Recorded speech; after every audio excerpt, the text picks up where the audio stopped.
It's Kathy McGroyan here, and I'm standing outside one of the oldest houses in Johannesburg in South Africa. The Johannesburg in city standards is not that old, but this house is one of the oldest because it was built, well, the grounds were used as a house as early as 1860. 1860.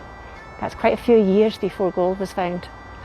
But as you can see, it's not like that. This was certainly not the house that was there, built in those days. It's been adapted and now it's all offices, and I had to get right permission. But what's interesting is that to think that 1860, there was wee kids running in and out. A 3-roomed wood hut, which eventually got developed in 1871, and it got a little bit more adaptations because it used to have a thatch roof, and with the lightning in this area, you still can't see the bloody ridges. The lightning struck this house, and 2 wee kids, 2 wee girls of the Smiths died, and it was a real shame. So Cornelius Smith eventually decided he's going to put some corrugated iron on the roof, and apparently the corrugated iron is still there. But as you can see, I don't know if you can see, there's no air conditioning, and there's gables. The gables were only built in 1930, so that's actually still quite old. But at the end of the day, the land was the house, the land was the place which got set as a and now we're coming up to the front, and I'm quite excited. I should have maybe gone the long way around, but I don't know if I can talk for that long. But this is the front. Now this was the arty part of it, which was built, extended to when the owners changed hands. Now the daughter of Cornelius Smith, Martha, she married into Erasmus, and she ended up having a few kids, and those kids, when she died sadly in 1919, funny enough from the Spanish plague. And when she died, apparently the kids' names were put in the hat and the property was divided, and one of her daughters inherited the house, and eventually obviously it built on and built on. But it's actually quite a nice looking building, so unfortunately I can't get into it at the moment. But the gables, of course, are classic Cape style, which is not really the Transvaal. And the Herbert Baker fanatics who like to make their buildings blend in with the surroundings, this certainly wouldn't get any points for blending in. But the fact is that it stands out, and it stands out quite magnificently. And unfortunately, since it's become an office park, they keep trying to find people that are going to change it and buy it, because nobody seems to want to keep it. Now I can't get in because it's locked in, so there's no way I can get in to see the buildings, because apparently there's still some original wood frames and things like that.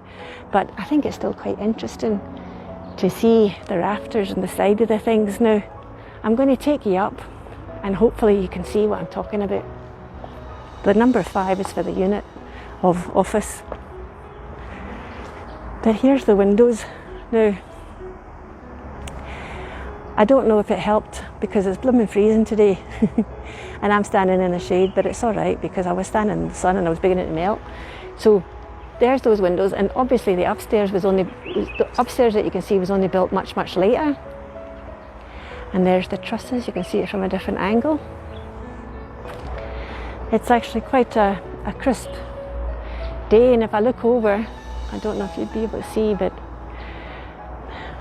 there, you see, there, let me just get this right, that's the Northcliffe Ridge.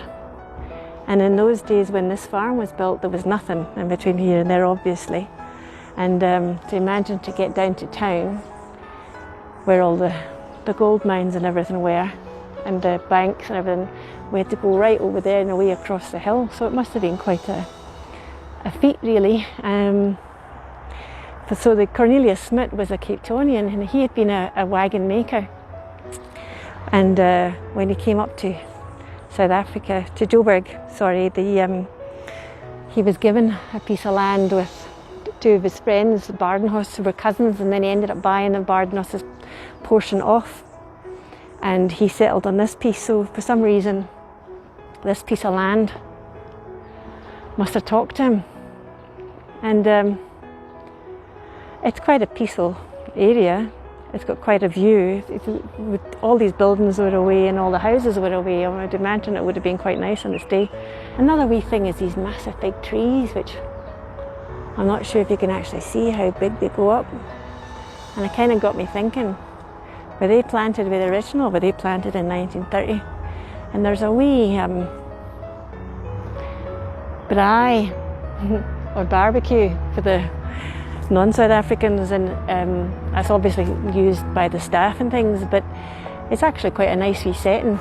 Now this building here was obviously the barn. Now the barn is also an office, but of course it being old, it's also got a bit of a gable on it. Sorry for the seasickness, I'm not used to filming it this way. I'm going to try and walk round the side. Now from here, this house, which you can see quite nicely over my shoulder there now, but this is the barn side. Now there's offices inside as well. Apparently the owner are there. I'll maybe try and see if I can get in, but ultimately this is the main road into the town here. You're seeing it behind me, and the cemetery that I went to last week is 500 metres that way. So a wee wander away from the house, and they probably had to go through a lot of the veld, which of course is now all gone into the road. And up there, I don't know if you can see, I don't know if you can see the ridges in the distance, but Cornelius's property went from way up the top of the ridges to all the way down, and then it got divided through the years, and then in the 1930s, I think, when the house was built, it got split up, because by that time the gold was found and the people were, prospectors were here, and there was people wanting to settle and make their life here in Johannesburg, Josie. And then in 1989 I came and I lived in the area, and we used to know the people that lived in the house, funny enough, but ultimately never paid attention to what was in my surroundings.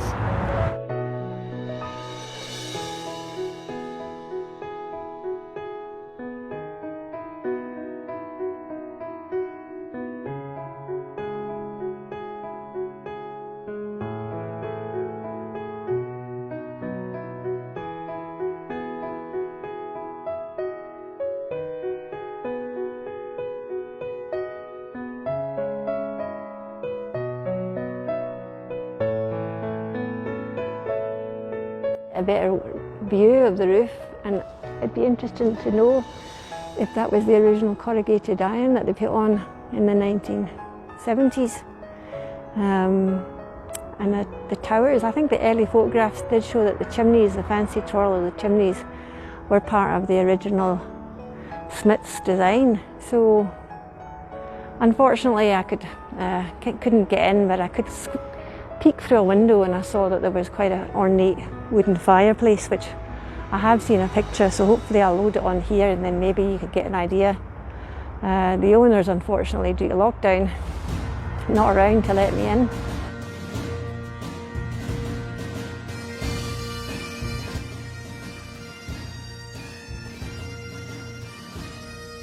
I'm standing on top of the area, which for a long past the big roof, you'll see the farmhouses over there, and you can see to the side. I can see for quite a mile, and of course it's a chilly day, so it's quite a wide view you've got here. Although I'm hanging on the edge, so I don't really want to go off gallivanting down the hill. But it's quite a nice icy view from this top. Lots of wind. All this Cornelius Smith land.